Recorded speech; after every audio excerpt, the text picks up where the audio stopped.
Hello students, કેમ છો બધા? મજામાં? ચાલો આપણે સેશનને થોડુંક આગળ વધારીએ. હવે જુઓ, લાસ્ટ ટાઈમ આપણે ચર્ચા કરી હતી કે અનંત વિસ્તારવાળું સમતલ હોય તો એના લીધે ઉત્પન્ન થતું ફિલ્ડ કેટલું થાય? સિગ્મા બાય 2 એપ્સિલોન નોટ, એટલે કે સિગ્મા બાય 2 એપ્સિલોન 0. ઓકે, આ વસ્તુ આપણે ચર્ચા કરેલી છે સમતલને લીધે. પણ હવે એક વસ્તુ હજી એક મારે અહીંયા એડ કરવી છે, જેની આપણે પ્રૂફ હજી બીજી વાર પણ જોશું કે કોઈ સુવાહક પ્લેટ હોય, સુવાહક પ્લેટ ને લીધે ઉત્પન્ન થતું વિદ્યુત ક્ષેત્ર, સુવાહક પ્લેટને લીધે ઉત્પન્ન થતું વિદ્યુત ક્ષેત્ર, એટલે સુવાહક એક અનંત વિસ્તારવાળી પ્લેટ છે, બરોબર? એને લીધે ઉત્પન્ન થતા ક્ષેત્રની આપણે ચર્ચા કરીએ. તો સુવાહક પ્લેટમાં શું થાય છે, જે વસ્તુ તમારે અત્યારે યાદ રાખવાની છે, કારણ કે અત્યારે હું કહી દઉં છું, પછી આપણે એને પ્રૂફમાં પણ જાશું કે સુવાહક પ્લેટમાં બને છે એવું કે તમે જે કાંઈ પણ વિદ્યુતભાર નાખો એ વિદ્યુતભાર બંને સપાટી ઉપર સમાન રીતે વિતરિત થાય છે. બંને સપાટી ઉપર સમાન રીતે વિદ્યુતભારનું વિતરણ જોવા મળે છે સુવાહક પ્લેટમાં. એટલે સુવાહક પ્લેટ છે એટલે એને બે બાજુ આવી ગઈ હશે, સમજી શકો છો. સમતલ નથી, સમતલ હોય તો એક જ સાઈડ થાય, કારણ કે એક જ સપાટી હોય. પણ સુવાહક પ્લેટ, કોઈ પણ પ્લેટ હશે તો ઓછામાં ઓછી કાંઈક તો જાડાઈ હશે જ, અને જાડાઈ હોય એટલે બે સરફેસ થઈ ગઈ, કારણ કે 3D થઈ ગયું. તો તમે જે કાંઈ પણ વિદ્યુતભાર નાખો એ વિદ્યુતભાર બંને સપાટી ઉપર સમાન રીતે વિતરિત થાય છે. એટલે અહીંયા જે કાંઈ પણ સિગ્મા હશે એ જ અહીંયા સિગ્મા હશે. આના લીધે તમે કોઈ એક બિંદુએ વિદ્યુત ક્ષેત્ર મેળવવા જાઓ, સપોઝ બિંદુ P પાસે, એટલે તમારે બિંદુ P પાસે વિદ્યુત ક્ષેત્ર જોતું હોય તો બિંદુ P પાસે વિદ્યુત ક્ષેત્ર કેટલું થશે? E ઇઝ ઇક્વલ ટુ કેટલું થાય? તો કે બિંદુ P પાસે તમે જે વિદ્યુત ક્ષેત્ર મેળવવા જાઓ એના માટે તમારે એક સપાટી નહીં પણ આ બંને સપાટીને લીધે ક્ષેત્ર ગોતવું પડશે. કેટલી સપાટીને લીધે? બંને સપાટીને લીધે ક્ષેત્ર. કારણ કે અહીંયા એક સરફેસ ઉપર સિગ્મા જેટલું વિતરિત થયું છે, એટલે બીજી સરફેસ ઉપર પણ સિગ્મા જેટલું વિતરિત થયું છે. તો આ એક સપાટીને લીધે આ બિંદુ એક ક્ષેત્ર કેટલું મળે? સિગ્મા બાય 2 એપ્સિલોન 0 મળે, ઓબ્વિયસ છે. અને આ બીજી સપાટીને લીધે આ બિંદુએ કેટલું મળશે? તો કે સિગ્મા બાય 2 એપ્સિલોન 0 જ મળશે. આ એક સપાટી લીધે આ પોઈન્ટ ઉપર ક્ષેત્ર, અને સરફેસ 1 કહી દો, સરફેસ 2 કહી દો, તો ફર્સ્ટ સરફેસ શું કરશે? ધક્કો મારશે એટલે આ E1 ની દિશા થઈ.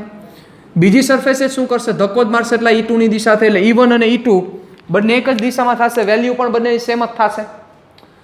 તો પરિણામી ક્ષેત્ર કેટલું થાય? E is equal to E1 plus E2 sigma by 2 epsilon naught plus sigma by 2 epsilon naught is equal to sigma by epsilon naught. ખાસ આ વસ્તુને તમારે ધ્યાન રાખવાની છે સાહેબ. બીજી એક વાત આપણે એ પણ કરી દઈએ કે આ ક્ષેત્ર છે એ ક્ષેત્ર પૃષ્ઠને લંબ બહારની તરફ થશે. જો આની જગ્યાએ ઋણ વિદ્યુત ભાર હોત, કે સપોઝ ઋણ વિદ્યુત ભારિત પ્લેટ હોત, આ ઋણ વિદ્યુત ભાર હોત અહીંયા, તો આ ક્ષેત્ર કેમ થાત? પૃષ્ઠને લંબ અંદર તરફ થાત. યસ, કારણ કે ખેંચે, સમજી શકો છો તમે. અને આમાં શું થાય? પૃષ્ઠને લંબ બહાર તરફ આ વસ્તુ થશે. ખાસ આ વસ્તુને તમે મગજમાં ક્લિયર કરીને રાખજો, ભૂલતા નહીં જરાય. તો હવે જોવા જાવ તો કોઈ રીતે અનંત સમતલ, અનંત વિસ્તારવાળું સમતલ શક્ય નથી. તમે જાણો છો, તમને પણ ખબર છે, મને પણ ખ્યાલ છે, શક્ય નથી. તેમ છતાં આપણે એને કન્સિડર કરવાનું છે. આપણે એને કન્સિડર કરીશું. ક્યારે કન્સિડર કરીશું? તો કે જ્યારે તમે પ્લેટ છે એ પ્લેટના સેન્ટરના પાર્ટ ઉપર તમે જ્યારે વિદ્યુત ક્ષેત્ર મેળવવાની ટ્રાય કરો તો એ લગભગ સિગ્મા બાય 2 એપ્સિલોન 0 જેટલું મળે છે. બાકી અનંત વિસ્તારવાળું સમતલ કોઈ દી શક્ય નથી. ચાલો, તો હવે આપણે આગળ વધીએ. તો હવે શું થશે સમજો બરોબર રીતે. હવે આપણે આના વિશિષ્ટ કિસ્સા ઉપર જવું છે અને પછી આપણે આના દાખલા જોઈએ અને પછી આપણે ત્યાંથી થોડાક આગળ વધીએ. ચાલો, તો આના સ્પેશિયલ કેસીસમાં ખાસ વસ્તુ મગજમાં રાખજો. સ્પેશિયલ કેસીસમાં ફર્સ્ટ કેસ છે, ચલો એક સરફેસ છે, સમજો બરોબર. આ એક જ સરફેસ છે પણ આ રીતના હું દેખાડું છું જેથી સમજાવવું ઈઝી પડે. સરફેસ એક જ લેવાની છે, એટલે એક જ સમતલ છે. વળી અહીંયા બે સમતલ ન સમજતા. ઓકે, ચાલો આ બે તમને એક જુદી જુદી સરફેસ દેખાય છે. સપોઝ અહીંયા પોઝિટિવ ચાર્જ છે આ સરફેસ ઉપર, અને અહીંયા પણ પોઝિટિવ ચાર્જ છે. હવે આનો જે સિગ્મા છે એ સપોઝ સિગ્મા 1 છે, આનો જે સિગ્મા છે એ સિગ્મા 2 છે. તમારે ત્રણ જગ્યાએ ક્ષેત્ર મેળવવાનું છે, P, Q અને R. આ આપણો એમ છે. P, Q અને R બિંદુ ઉપર તમારે વિદ્યુત ક્ષેત્ર મેળવવાનું છે. તો સૌપ્રથમ બિંદુ P પાસે ક્ષેત્ર કેટલું થશે? ચાલો, તો બિંદુ P પાસે વિદ્યુત ક્ષેત્ર, ચાલો તો બિંદુ P પાસે કોને લીધે ક્ષેત્ર હશે? ઓબ્વિયસ છે, આ સિગ્મા 1 ને લીધે, ના સિગ્મા 2 ને લીધે. સિગ્મા 1 શું કરશે? ધક્કો મારશે, એટલે આ પહેલાનું ફિલ્ડ થયું. સિગ્મા 2 પણ શું કરશે? ધક્કો જ મારશે, આ બીજાનું ફિલ્ડ થયું. તો બિંદુ P પાસે વિદ્યુત ક્ષેત્ર કેટલું થાય? E is equal to E1 plus E2. E1 ની value sigma 1/2 epsilon naught plus E2 ની value sigma 2/2 epsilon naught. Sigma 1 plus sigma 2 upon 2 epsilon naught. This is the net electric field. Sigma 1 plus sigma 2/2 epsilon naught. Clear? ચાલો વધીએ આગળ. હવે આપણે Q point ઉપર find કરવું હોય તો બિંદુ Q પાસે વિદ્યુત ક્ષેત્ર, તો Q પાસે શું થશે? તો કે Q પાસે આ સિગ્મા 1 છે આમ ધક્કો મારશે, ઓબ્વિયસ છે. આ E1 ની દિશા અને આ સિગ્મા 2 છે આમ ધક્કો મારશે, એટલે આ E2 ની દિશા. તો E1 અને E2 એકબીજાથી કેવાથી ઓપોઝિટ, તો એકને ધન લેશો તો બીજાને કમ્પલસરી માઇનસ લેવા પડશે. તો શું થશે? E is equal to E1 minus E2, અને આપણે ધન લઈ લીધા E1 ને, તો sigma 1 upon 2 epsilon naught minus sigma 2 upon 2 epsilon naught is equal to sigma 1 minus sigma 2 upon 2 epsilon naught. This is the net electric field E. ચાલો એના પછી આપણે Q પાસે વિચારીએ, સોરી Q ઉપર તો ચર્ચા કરી લીધી. હવે R બાજુ વિચારીએ તો શું થશે? ચાલો, તો R પાસે વિચારીએ તો શું થાય? સિમ્પલ, જે P પાસે થયું જ R પાસે થશે, પણ એ ધક્કો આ બાજુ લાગશે. સિગ્મા 1 શું કરશે? ધક્કો મારશે. સિગ્મા 2 શું કરશે? ધક્કો મારશે. મુદ્દાની વાત એ છે કે આ R પોઈન્ટ ક્યાં છે એની સાથે કોઈ કન્સર્ન નથી, કારણ કે સમતલને લીધે ઉત્પન્ન થતું જે ક્ષેત્ર છે એ ક્ષેત્ર કેવું છે? અચળ છે. રેડી? ચાલો, તો એટલે R બિંદુ પાસે પણ શું થશે વિચારી લો. ચાલો, R બિંદુ પાસે વિદ્યુત ક્ષેત્ર ER ઇઝ ઇક્વલ ટુ, હવે ડાયરેક્ટ લખ નાખો, આટલું જ થશે, sigma 1 plus sigma 2 upon 2 epsilon naught. હવે સાંભળો, જો સિગ્મા 1 બરાબર સિગ્મા 2 બરાબર સિગ્મા હોય તો, જો સિગ્મા 1 બરાબર સિગ્મા 2 બરાબર સિગ્મા હોય તો શું થશે સાહેબ? તો શું થાય? વેલ્યુ મૂકો અહીંયા. તો P પાસે, એટલે કે પહેલું આપણે એને નામ આપી દઈએ કાંઈક EP, રેડી, અને EQ કહી દો. રેડી? તો EP શું થશે કયો? તો EP is equal two 2 sigma, સમજી શકો છો તમે,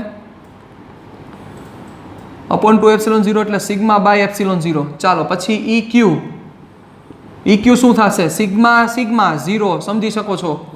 ER કોપી સિગ્મા બાય એપ્સિલોન 0. તો આ થાય. એવી જ રીતે કેસ નંબર 2 સ્પેશિયલ કેસ, કે જેના ઉપરનો પછી સમ પણ છે એ પછી આપણે કરીએ. બહુ ઇઝી સમ છે, તમે કરી શકશો.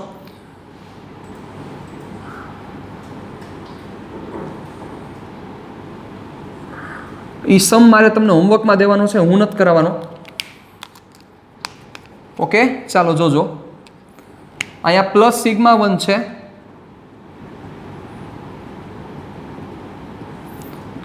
અહીંયા માઇનસ ચાર્જ છે, સિગ્મા 2 પણ માઇનસ જેટલો છે. રેડી? ચાલો, તો હવે ત્રણ વસ્તુ પાછી, P point, Q point and R point. P પાસે, Q પાસે અને R પાસે વિદ્યુત ક્ષેત્ર કેટલું થશે? આવો પ્રશ્ન છે આપણી પાસે. ચાલો, તો હવે પાછો P પોઈન્ટ ઉપાડો, જોજો બરોબર રીતે, લોચા ન થાય એ ધ્યાન રાખજો. તો P પાસે શું થશે? P પાસે સિગ્મા 1 ધક્કો મારશે, એટલે આ દિશા થઈ E1 ની. સિગ્મા 2 શું કરશે? ખેંચશે, આ દિશા થઈ E2 ની.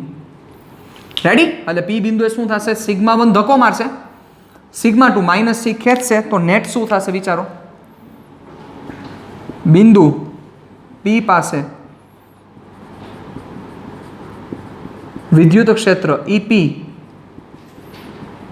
E1 માઇનસ E2, E1 એટલે થશે sigma 1/2 epsilon naught minus sigma 2/2 epsilon naught. હવે એવો પ્રશ્ન મને ન કરતા કે સર અહીંયા માઇનસ નહીં લેવા પડે, એ માઇનસ દિશાના હોય, તમને પણ ખ્યાલ છે, અને આ માઇનસ એટલે જ આવ્યા કારણ કે આ નેગેટિવ ચાર્જ હતો. ઓકે, એટલે એ કન્સિડર થઈ ગયું છે. તો શું થશે?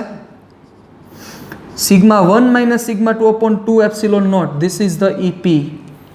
ચાલો હવે બિંદુ Q પાસે શું થશે બોલો? ચાલો બિંદુ Q પાસે વિદ્યુત ક્ષેત્ર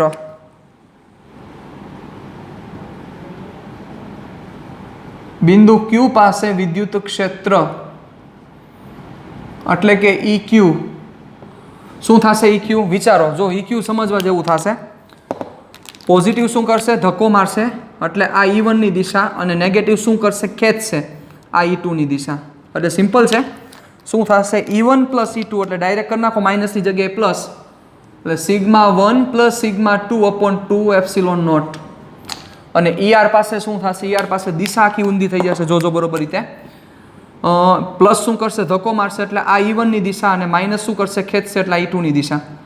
તો જુઓ તમે આને E1 ને આને પ્લસ લીધો તો હવે તમારે E2 માઇનસ E1 કરવું પડશે. સમજી શકો છો?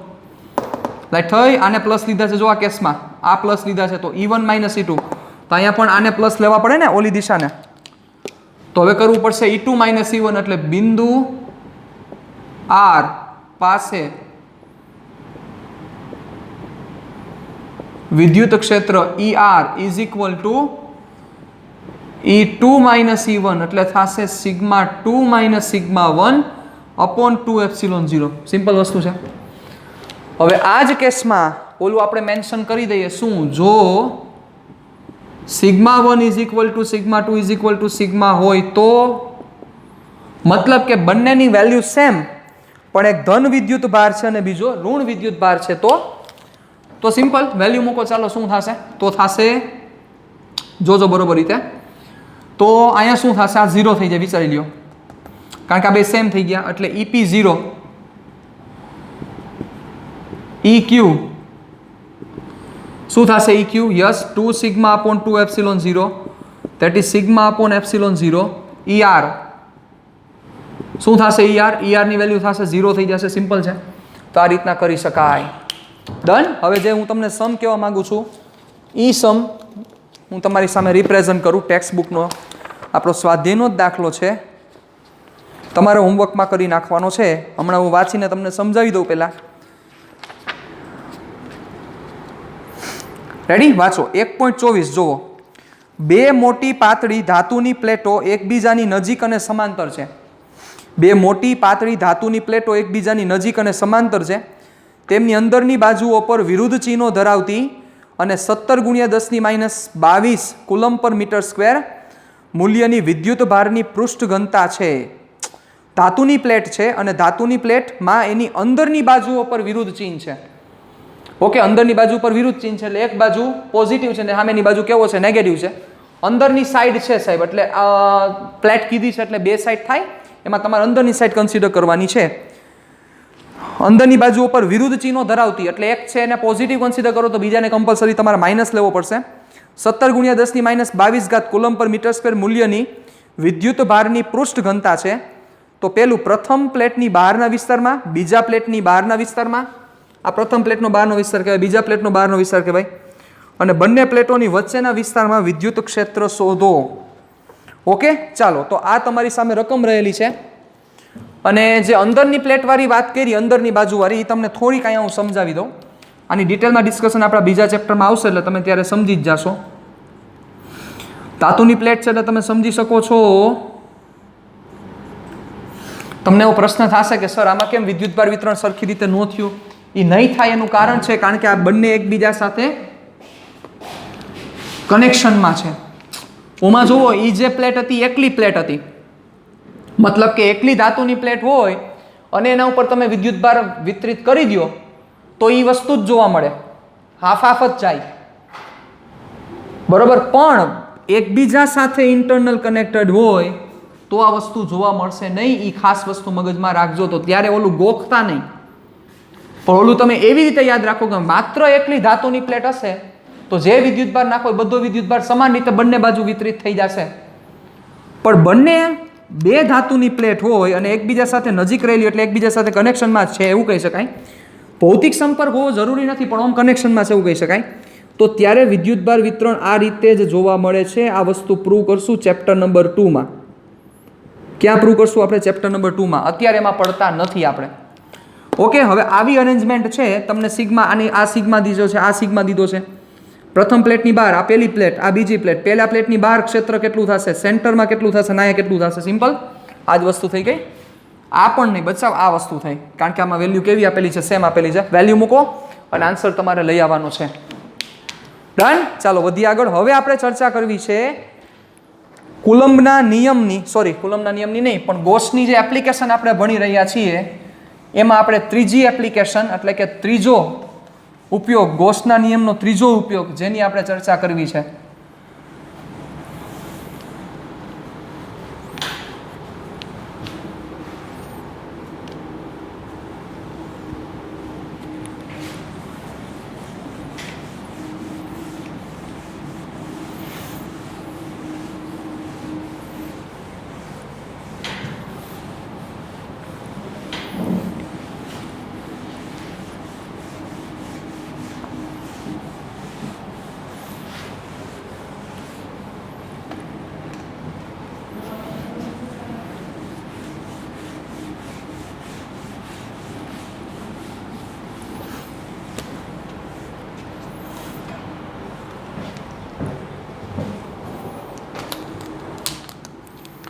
જે ત્રીજો ઉપયોગ છે એ આ છે,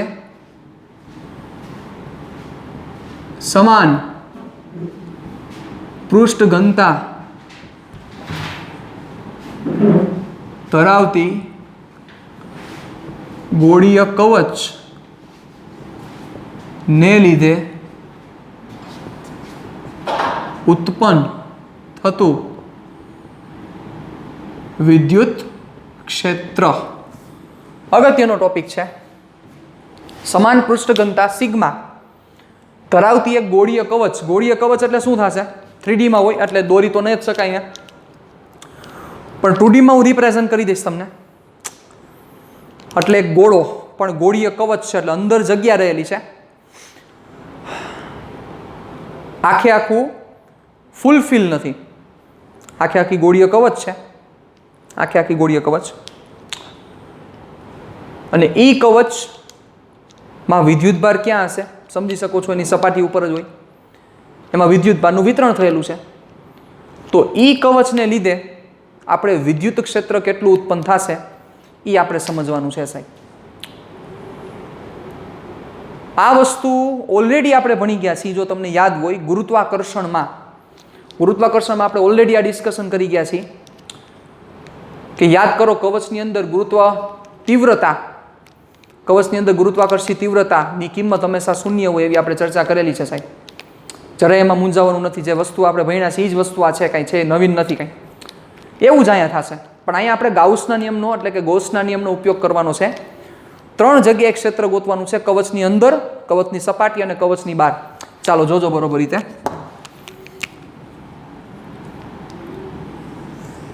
આ કવચ, હવે આમાં વિદ્યુત ભાર છે ક્યાં વિતરિત થયેલો છે? આ ત્રિજ્યા લઈ લો, કવચની ત્રિજ્યા r. અહીંયા વિદ્યુતભાર વિતરણ ક્યાં થયેલું છે? તો કે વિદ્યુતભાર વિતરણ હોય સપાટી ઉપર એટલે અહીંયા વિદ્યુતભાર છે. સમજી ગયા તમે? સમાન રીતે વિદ્યુતભારનું વિતરણ થયેલું છે.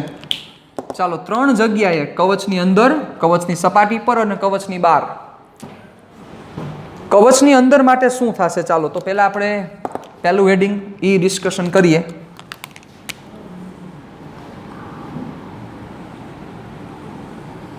સૌથી પહેલા એ વસ્તુ કરવી પડશે કે આની સપાટી ઉપર ટોટલ વિદ્યુતભાર કેટલો છે, કારણ કે એની જરૂરિયાત પડશે. ચાલો તેના માટે હું જાઉં છું પૃષ્ઠ વિદ્યુતભાર ઘનતાની નજીક. સિગ્મા ટોટલ વિદ્યુતભાર સપોઝ Q જેટલો છે, એરિયા કેટલો થશે? 4πr².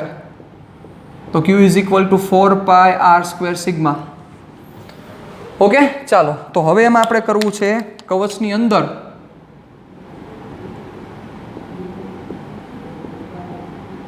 અંદર ઉત્પન્ન થતું વિદ્યુત ક્ષેત્ર કવચની અંદર, એટલે આર લેસ ધેન આર જેવી વાત છે. Ready, R less than R. ચાલો તો હવે જોજો બરોબર રીતે કવચની અંદર ઉત્પન્ન થતું વિદ્યુત ક્ષેત્ર. તો હું જે અહીંયા આર લઈશ લેસ ધેન આર વાળી વાત કરીશ, તો અહીંયા હું શું કરું છું, તો કે અહીંયા એક આપણે શું કરવું પડશે, ગૌસના નિયમ ઉપરથી વિચારીએ તો એક બંધ પૃષ્ઠ વિચારવું પડશે. ચાલો તો એક નાનકડી હું કવચ વિચારું છું, કેટલી ત્રિજ્યાની, સ્મોલ આર ત્રિજ્યાની કવચ વિચારું છું. તો આ સ્મોલ આર ત્રિજ્યાની કવચ વડે ઉત્પન્ન થતું ક્ષેત્ર કેટલું થાય બચાવ, તો કે સિમ્પલ છે, આ કવચની અંદર ઘેરાયેલો વિદ્યુત ભાર કુલ 0 છે. તો શું થશે સાંભળજો બરોબર રીતે,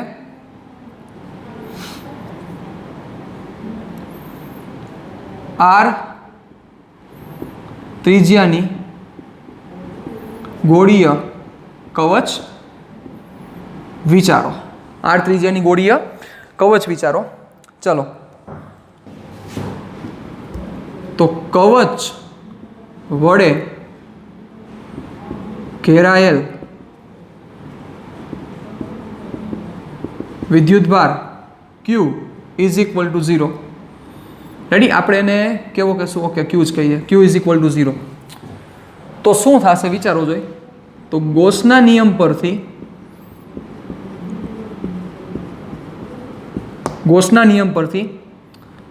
phi is equal to Q upon epsilon not.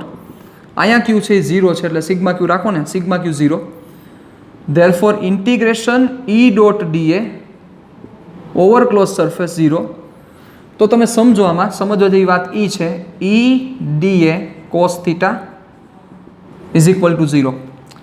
તો જુઓ DA ની કિંમત કોઈ દી 0 ન થાય, cos થીટા 0 થવાની શક્યતા નથી, કારણ કે અહીંયા અંદર કોઈ દી ક્ષેત્ર હોય જ નહીં, કવચ કોઈ દી અંદર ક્ષેત્ર ઉત્પન્ન કરે જ નહીં, એટલે DA 0 નથી થાય એમ, cos થીટા 0 નથી થાય, એટલે એક જ શક્યતા છે કે એનું વિદ્યુત ક્ષેત્ર અંદર 0 થશે. શું કામ, ગાઉસે શું કીધું તું, બંધ પૃષ્ઠ વિચાર્યો, બંધ પૃષ્ઠની અંદર કોઈ વિદ્યુતભાર નથી, એટલે એના કારણોસર કહી શકીએ આપણે કે અંદર વિદ્યુત ક્ષેત્ર શૂન્ય થશે.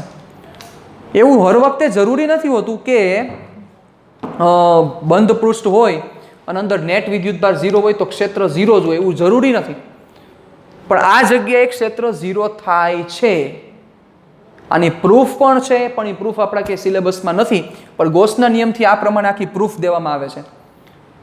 બરોબર, સમજ્યા તમે મારી વાત? આ સમજવા જેવી થોડીક એક વાત છે. ઓકે, તો આ વસ્તુને થોડુંક મગજમાં રાખજો કે એવું જરૂરી નથી કે ગાઉસના નિયમ ઉપરથી સપોઝ આ બંધ પૃષ્ઠ છે તો અહીંયા પ્લસ Q વિદ્યુતભાર અને માઇનસ Q વિદ્યુતભાર હોય તો આ જગ્યાએ ક્ષેત્ર શૂન્ય જ હોય, એવું જરૂરી નથી, જરાય જરૂર નથી. ન હોય, જેમ કે અહીંયા છે તો અહીંયા પ્લસનું ક્ષેત્ર વધારે છે, માઇનસનું ક્ષેત્ર ઓછું, અહીંયા ક્ષેત્ર હોય વધારે. આનું ફ્લક્સ 0 થાય એની ના નહીં, પણ ફ્લક્સ 0 થાય એનો મતલબ એવો નથી કે ક્ષેત્ર 0 થાય, પણ અહીંયા ક્ષેત્ર 0 થાય છે, એ એક હકીકત છે. પહેલાના કારણોસર અહીંયા E ઇઝ ઇક્વલ ટુ શું લેવામાં આવે છે, 0. એટલે કવચની અંદર ઉત્પન્ન થતું વિદ્યુત ક્ષેત્ર કેટલું લેવામાં આવે છે, તો કે 0 લેવામાં આવે છે. કેટલું લેવામાં આવે છે, તો કે 0. ચાલો હવે આપણે ચર્ચા કરવી છે કવચની બહાર. કવચની બહાર ઉત્પન્ન થતું ક્ષેત્ર, કવચની બહાર ઉત્પન્ન થતું ક્ષેત્ર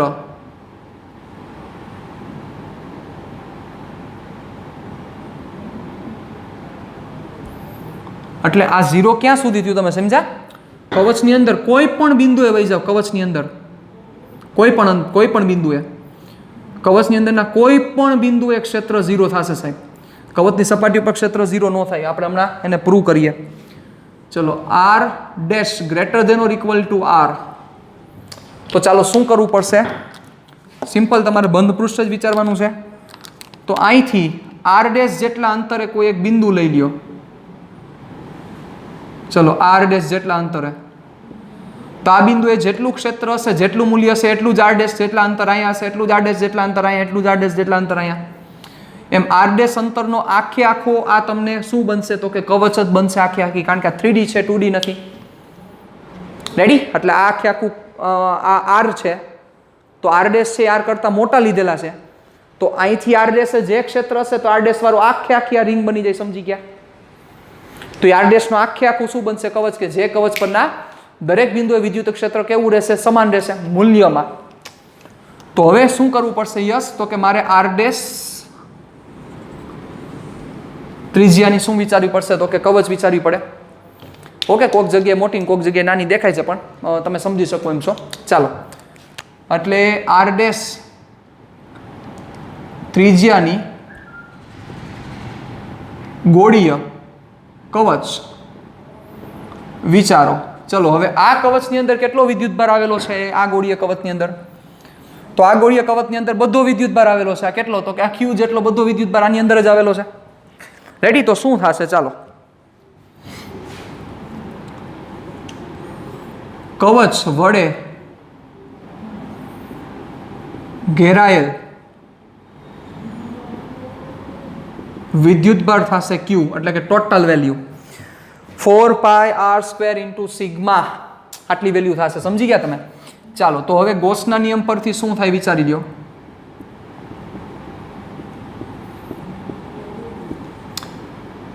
ફાઈ, અથવા આપણે ડાયરેક્ટ ઓમાં જ જઈએ, ફાઈનું કંઈ કામ નથી.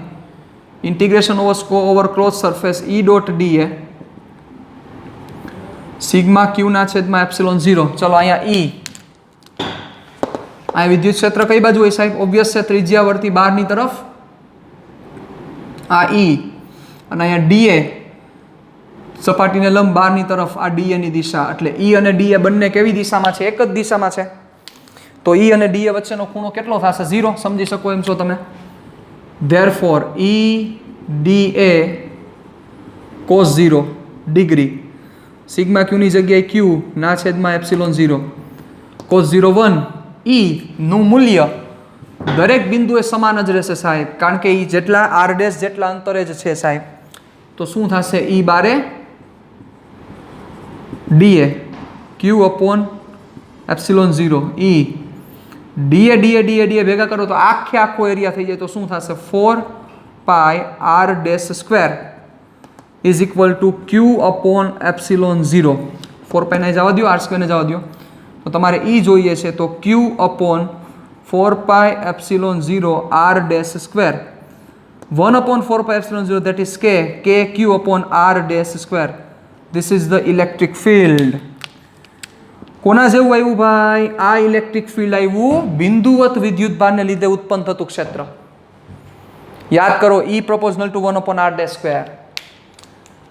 E proportional to 1 upon r². ઈ જ છે આ. તો એ તો આપણે વાંહી ભણ્યા હતા ને, મેં કીધું જ તું કે ગોળીય કવચ છે એ ઓલા બિંદુવત પદાર્થ જેમ જ વર્તે છે. પણ એ ક્યાં? તો કે ગોળીય પદાર્થની સપાટી ઉપર બોલી લ્યો કે બહાર બોલો, પણ અંદર એનો બિહેવિયર ચેન્જ થાય.